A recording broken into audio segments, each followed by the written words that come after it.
right off with another startup. AJ Perez is the chairman of New Valence Robotics Corporation. And you will see that his robotics invention stems from what I think is common to a lot of the entrepreneurs that I meet every day at MIT. They don't start a business purely because they want to make money or some sort of mundane aim like that. They have a frustration with something. In his case, I think he's an aspiring, relaxed person. So this is all about automation in a particular field, such as 3D printing, and I'll let him get right to it.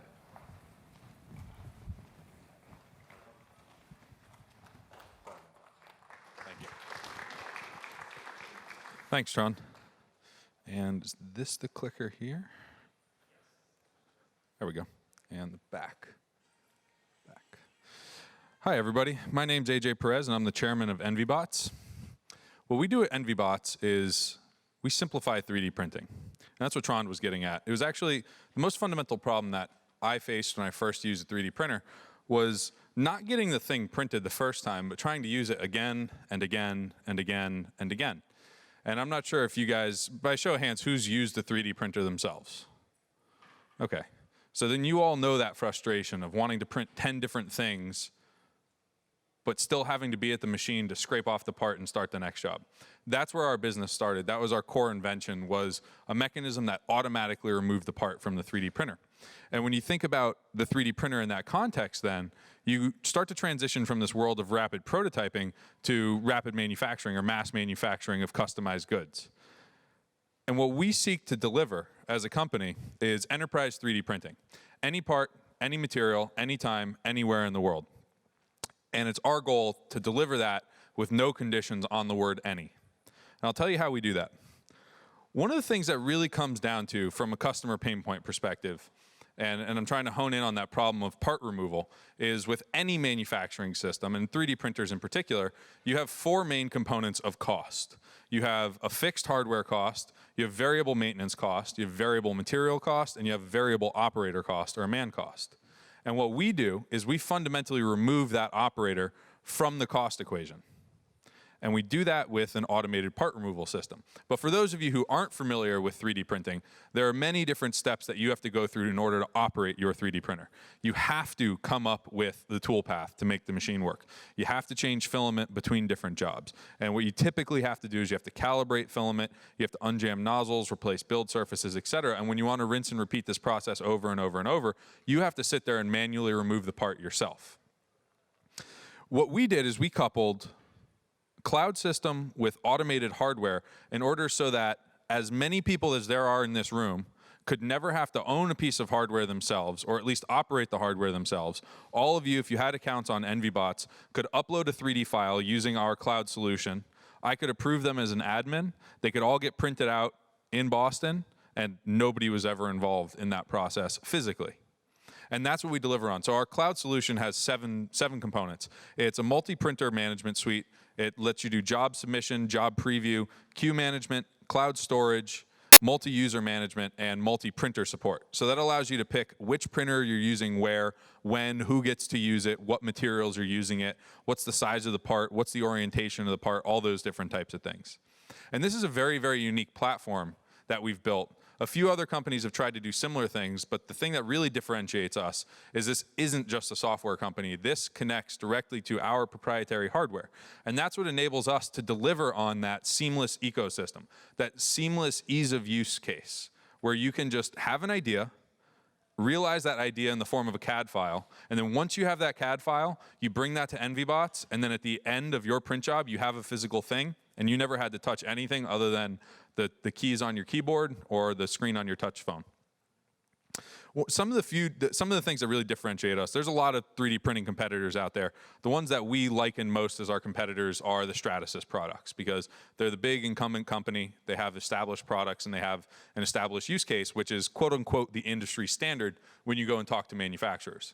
But when you look at the different technology boxes that we check and they don't offer a cloud-based solution. They don't offer multi-user support. They don't offer multi-printer management. They have multiple, you can buy multiple Stratus machines, but you can't manage them all with one person from a remote location. It's just impossible. It doesn't do it today. It's a lot of talk when I talk about technical features and things like that, but I like to let our customers talk for us. Dan Riley, who's the Director of Design and Innovation at Staples, said really nice things about us. At the beginning, he talks about our technology. He says, EnvyBots is ideal for businesses. It has the capability of running 24/7, has auto part removal, gives you a video feed, has a queue, allows multiple people to use it. But the most important thing and the most meaningful thing to me as an entrepreneur and somebody who's trying to change the way that people engage with technology is how it impacted their business. It fundamentally disrupted the way that they took products to market and how they collaborated as a team. When they had international counterparts, the guys in China, their conventional supply chain went something like this. They would design the part in the US, they would send that digital file or the physical model over to China. The Chinese team would iterate on it for manufacturability, then they would send it back via DHL or UPS, and then they would both have it in a conference meeting, and this is about 2.5 months after the first idea happened. Now with our product, they get that done on the order of a week to 2 weeks because they're able to iterate so much more quickly with the 3D printer. And then the more important point is before us, they were using service bureaus, kind of like Shapeways, where you send your 3D model out, you wait a couple of weeks, and then a part comes back. And they had to be very, very selective of where they put their money and where they put their time. With our solution, because we've lowered the cost of ownership and therefore the cost, the opportunity cost of printing all the time, they're able to do multiple jobs and there's no real cost for incremental new print jobs. This is how our whole system pulls together. There's 4 main components. There's the model database, there's the cloud control, the materials, and then the hardware itself. You can either import your own model or use one from the Envy library. We have private cloud storage and our own library of content. So you can either manage your own files online, kind of like GrabCAD, or you can use our library to print one of our certified guaranteed to print models. We have cloud control. We do all the slicing in the cloud. You have multi-user management, and you have your multi-printer management, like I mentioned before. Something I'm going to talk about just after this, which is really exciting. Yeah, this is the first audience I've talked to publicly about our metal technology. I'm going to talk a little bit about that in a moment. And then we have an automated, patented part removal system on our hardware, which allows it to run around the clock. So you can go through this loop over and over and over and over and over again with no human involved. And that's really, really exciting when you're not just trying to do one thing. So if you had to jump into a customer persona and understand what this is really valuable for, this isn't meant to be used in the house and collect dust and be used once a month. This is really designed for a high throughput engineering use case, design use case, educational use case, where you have multiple users, 100, 200, 500 people that want to share the resource, but you don't want to own 100, 200, 500 different 3D printers. All right, with that, I'm going to segue. I'm going to talk about our metal technology. When you think about the system that we built, we had the cloud software, we had the robotics, which does the printing, and then there's the automation, which removes the part, and then you run back through that loop. That was all with a plastic print head. We invented a new technology, a new metal print head. That print head allows us to do multiple different metals simultaneously. It consumes wire and not powder. The impact there for the customer is that we're about 20x cheaper than anybody else that uses powder out there. So that's EOS, Arcam, those guys. Fundamentally, our process is faster. And when there's a break a little bit later on, come and talk to me. I'll show you a video. We print the titanium ring that'll fit on your finger, roughly the size of a male wedding band, and that gets done in 45 seconds. It's measured in seconds. Our competitors do it in, best case, 50, 60 minutes or hours, typically, and we're doing it in seconds. And then the capital equipment for our machine, we are able to print in open air. We don't need a vacuum chamber for safety, none of that. And as a result, the system itself is inherently cheaper. And here's one of the coolest things to me, and this goes back to that point that I made earlier on, any part, any material, anytime, anywhere. We haven't done every metal, but this list is pretty comprehensive. And there's a lot of metals on this list that none of our competitors offer out of the box. We've done brass, we've done gold, we've done copper, molybdenum, niobium, tantalum, some really, really fun exotic metals, not just the engineering steels, titaniums, aluminums. One of the key questions a lot of people ask when we say we're using wire is they say, are the parts even dense? Because that's a key concern. Are the parts strong? Are you actually delivering on a quality product? I'm the first to admit there's still a lot of work for us to do to concretely prove it, but I have a cross section here to show you what some of the different sections of the parts look like. So on in the top left, you see a multi-layer ring. It's 3 layers thick, 4 layers tall. And when you look at this box that we called out here for this bulk, what you would expect is to see a giant void right there. You would expect, based upon printing cylinders, that there would be a gap between these cylinders, kind of like a convex diamond shape. But we're actually able to fill that in and get completely solid parts internally. And that is a direct correlation to strength. So we're able to get parts that are very, very similar to the quality you get out of a sand casting process. With the key difference here is there's no tooling required. I can do widget 1 in stainless steel, stop it, remove it, and then do widget 2 in stainless steel.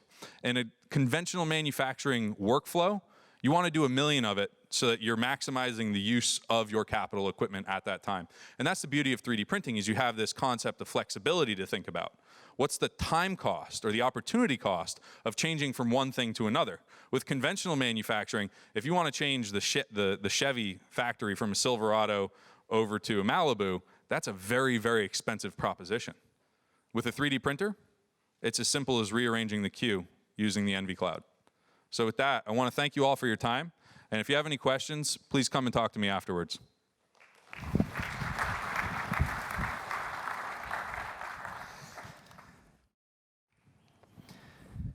All right, ready for another round of startups? This one is shorter, faster. So we know it's the afternoon. But nevertheless. All right, first up is Grant Jordan, CEO of SkySafe. He's a poker player. And his startup is a little bit of a buzzkill for a lot of innovators, but it's also extremely important. I think of it as an extremely cool concept. I'm not going to say anything more, but you'll see immediately as he gets along that this guy is a poker player with some serious intent. Go ahead, Grant. Thank you.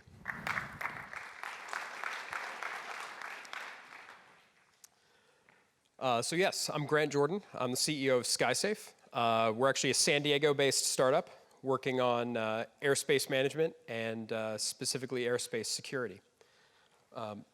Sorry, clicker. So first I'll tell you a little bit about our team. 3 of the 4 of our founders were all MIT alums together. Our backgrounds are somewhat diverse. We've worked a lot of years in the security industry, doing vulnerability analysis and exploit development. I myself spent 4 years in the Air Force, working in the Air Force Research Lab on small drone systems and looking a little bit at counter-drone systems. But mainly we came together looking at this problem of how do you secure airspace? How do you provide enforcement tools for airspace? And how do you think about integrating drones into airspace and actually have things work together? So the problem is that we've got this rise of consumer drones. We've got more drones all the time. The barrier to entry has become practically nothing. $500 will get you a drone that you can fly anywhere you want all the time. And because of this, there's a lot of critical airspaces, a lot of places that are having problems with this, problems with public safety and worries around that. Airports, for instance, just this last year, the FAA was seeing incidents at a rate of 100 per month of commercial pilots reporting drones in their airspace, generally around approach or takeoff, kind of the most critical times of flight. In prisons, border protection, things like that, we're seeing drones used for smuggling contraband. So the interesting thing here is, prisons have been seeing drones used to smuggle in weapons, drugs, cell phones, things like that. But when you read a lot of the news coverage about this, you'll note one thing. It's that they never catch the drone as it's actually flying in. They usually spot it when it's already crashed in the prison yard. So there's a real open question of how many of these things are happening all the time and they're not even seeing them. Stadiums and event venues, same deal. It's now at the point where when we're thinking about physical security, perimeter security of a particular installation, it's no longer enough that we have a fence. Now with drones, a 4-foot fence is the same as an 8-foot fence, is the same as a 20-foot fence. It doesn't matter. $500 in a drone, you'll fly right over that. You can, fly your drone into the football game, fly around, whether you have malicious intent or whether you just are a little bit reckless and want to make a cool YouTube video. So the question is, for all of these sorts of organizations, what tools exist to actually enforce that airspace? It's easy to say you're not allowed to fly into a stadium, but what do we do when someone actually does decide to fly into a stadium? And that's where SkySafe comes in. So our goal, and what we've been doing, is building the complete system end-to-end for airspace management and airspace enforcement. We detect all the drones in an area, we uniquely identify them, we track them and the operator, and we intercept them when necessary. So kind of going through that in order, right? We're a fully RF-based solution, so we're detecting the control signals, telemetry signals, and video signals of these drones. We actually decode the protocols and pull unique identifiers from them. So that allows us to identify not just the fact that there is a drone there, but which drone it is. And I don't mean drone model, I mean like a VIN number of a car or a MAC address on a network. So we can tell you that this particular drone has been these places at these times. We can track it back over time. And that also allows us to whitelist drones in an area. So if you think about something like a stadium, maybe the stadium wants to use drones to film their football games and things like that, but they'd like to not have other people's drones come in. So because of the fact that we can uniquely identify them, we can actually whitelist them and allow authorized drones and disallow not authorized drones. We also track them, we geolocate them, both by their telemetry signals and direction finding the signals themselves. So as soon as they're in that restricted area, we're going to be geolocating both the drone itself and the drone operator so that law enforcement and security can respond to that. And then in the end, we intercept. Now, because of the time, I haven't put in a video here, but if you go on our website, you can see a video of us essentially taking over a drone and dropping it out of the sky. That's really where our background comes in from the security side. In most cases, we take control of the drone. We take full control of the drone from the operator. We're able to land it safely or move it to a safe location. And I can talk more about that. The general system is a series of nodes around a perimeter. So as an example, this is the San Diego airport. Many of you probably came through it. This is about the coverage you're looking for. It takes about 10 to 12 nodes to cover an area of that size. But once you can do that, you can start working through these issues of who is allowed in airspace and who isn't. With that, I'll open it to questions real quick if you have any immediate questions. But otherwise, I'll see you out there. Thank you.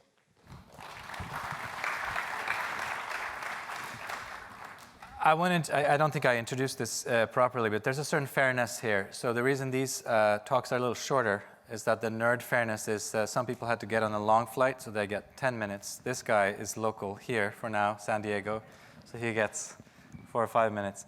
Next speaker, and by the way, Aerospace Innovation is our next event coming up on the 15th of September. So if you are at MIT or want to go to MIT and want to hear more about all kinds of drones, we have the flying car coming there. Terrafugia will be there.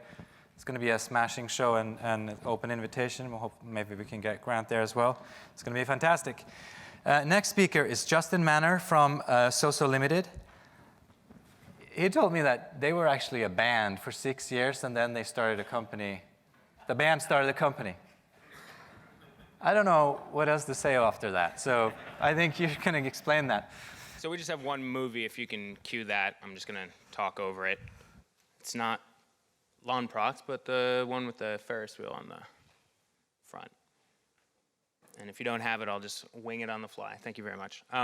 So yeah, we started as a band in 2003, but now we've evolved into a company where you give us your data and we'll tell a cool story with it. And so Qualcomm is one of our clients. You may have seen the patent wall outside, which is the physical instantiation with a few thousand plaques, but we made the digital version, and this is on Qualcomm.com. Called the Chronicles of Invention. You click on any of the patents and it tells you where it's been filed, who the biggest citers are as prior art. The size is relative to the number of citations, and it's got a full back-end CMS where staffers can put in new stories. You can search by any term you want or put your name in and look at the patents that you've developed. And the back end of this also has a system called the Inventor Connector, which is LinkedIn/Facebook of patents. So you can see who your patent buddies are, who you've co-authored with, who cites you, who you cite, information you may not be readily available, that you may not necessarily know through typical tools that are out there. And you can also see people in your building. So you might not know that Jenny next door has made these great things. So, sometimes we build apps, sometimes we build websites, but also we're into creating large interactive AV experiences. So this is for the Museum of Natural Science in Raleigh, North Carolina. So it's a 100-foot long, 3,600 pixel display. It's transparent LCD film. So it only uses 75 watts of power, which is recoverable from a single solar panel cell on the roof. So it's playing out images and video of patterns of beauty found in nature. So things like cuttlefish skin, seaweed, bacterial growth. Another installation we did in Washington, D.C. is this chandelier for the Center for Strategic and International Studies. Their logo is a map of the Earth, and you don't know that when you walk in. It just looks like a cloud of sparkly lights, but they're trying to solve some of the world's biggest problems. They're a nonprofit. They work with governments and corporations, and we're showing real-time data here about economic activity, GDP growth, electricity usage, and rainfall. And so, we do things that are purely digital, things that are a mix of physical and digital. So a more utilitarian project that we've had is with Jabil. They're an American version of Foxconn. They'd probably hate if I described it that way, but they're the guy behind the guy that builds Gillette's razors and Tesla's transmissions and GoPro's lenses, and do a lot of really, really high-tech, high-end fabrication and logistics, and now they're getting into software and packaging and product design, and their clients don't necessarily know the extent of their innovational capabilities, so they had us help them build a wall where they could tell that story. And if you're from Boston, in Roxbury at Dudley Square, we worked with Howler and Yoon architects. Mi-Jin Yoon is Dean of Architecture at MIT, and it's a system that visualizes 311 Citizens Connect data. So that's people who are making suggestions to the city, fix this pothole, the park bench is broken, and people submit those on their phones. We know the GPS coordinates, map them to neighborhoods, and then do a nightly light show that shows the day's data viz in the form of colored sparkly lights on this sculpture. And if you're nearby and tweet with the Signal Spire hashtag, it does a special animation. And today has a lot of robotics events, and we're just dipping our toe in, and we're going to be unveiling our first robotic installation, which is a partnership with a few other MIT alumni, small companies. But these are kind of origami umbrellas that are opening and closing, and this will be in the lobby of a pharmaceutical company in Cambridge, Mass. We're taking the data from the chemical pathways that their drugs use to be effective and mapping that onto this 250 umbrella display here that's going to be hanging in their 5-story atrium. And so that'll be launching by the end of the year. And thank you very much. Well done. Happy to talk to you guys later. Awesome. Just moving. All right. Next speaker is Syed Younis. He is the CEO and founder at LawnProx. But he's also the president of the MIT Club of San Diego. So very good to have you here. And lastly, but not least, he also used to work at Qualcomm. Great.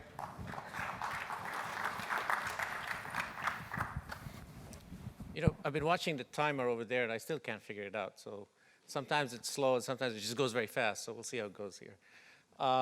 Okay, so wireless indoor positioning. For those of you who remember, the last thing I did here in 2000 was outdoor position location. So I was lead engineer for GPS One, and we worked on putting a GPS navigation in every phone. It took a lot of years until that became commercial. So we're trying to avoid the same thing here.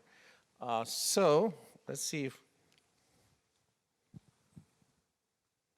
Well, there's a lot of buttons here. All right. Can we cue the video, please? Oh, sound? And no one seems to know how to do that yet. Can we cue it again? Plus, emergency workers would like technology that can tell them what floor of a building you're on, and no one seems to know how to do that yet. Okay, so we know how to do that yet, but the most important thing is there's a lot of companies are pushing public safety, and I've been in this business a long time ago. And public safety is an unfunded, nice thing. So you really have to look at these guys. So income-generating applications are the thing that are going to drive this industry, not public safety, unfortunately. And then public safety is going to come into it. So one thing you have to do is to increase penetration, and ease of installation is the #1 criteria for that. So a lot of people have been doing a lot of different solutions, but what you have to do is you have to start designing and saying, what is the easiest thing to do to install in the room? And if you drive the design from that, you say the phone has to change. So up until now, everybody says the phone is fixed, let's instrument the room, and then they end up with a lot of things they have to put in the room, a lot of surveying they have to do, installation by professionals.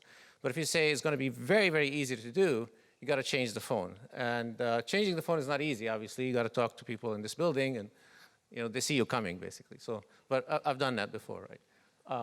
So basically, if you change the phone, you can come up with things like what we're doing, and basically you put a lot of intelligence, a lot of sophistication in the phone, and you walk into the room and you literally stick 3, 4 stickers, they're RF reflectors, at walls or ceilings, and no surveying, no calibration, no nothing. Just the phone figures out where these guys are and immediately starts to give you XYZ location. And then it's good enough for everybody else that comes in the room after that. So, and you see, we put up all the way up there is provides XYZ location, no room or floor ambiguity, and that's kind of where the name is, which is sort of location, not proximity, right? So, and we'll get in 3-4 minutes, I guess. We can't get into the details of it, so that's okay. So easy and low cost of installation for commercial and residential uses. You really want to drive penetration, and you have to remember that the users of the data are 2 levels. So one user of the data is actually the person who owns the mobile. They want to know where they are. They want to navigate. But there's other people that are users of this data, and they're not exactly the mobile user. There are people that want to know where the mobile user is, or where he has been, or how he walked into the store, and so on. So you can't rely on the mobile user taking it out of his pocket and putting on the cameras and doing all that stuff. It's got to stay in his pocket, which means it's got to be an RF solution. But again, to drive that massive penetration, it's got to be so easy so that people can actually go into their own homes and put these reflectors up. You go to Best Buy, you buy a bunch of reflectors, you go home and you stick a few of them on the walls or ceilings. They're flat, you can paint over them, and then you're up and running without really any professional coming and installing them. And that's kind of what we're trying to do here. The last, this is a sort of, our claim to fame here. So it uses unheard of technology, especially within Qualcomm. We call it direct sequence spread spectrum. And if you don't detect the sarcasm, you haven't been in this building long enough, I think. So.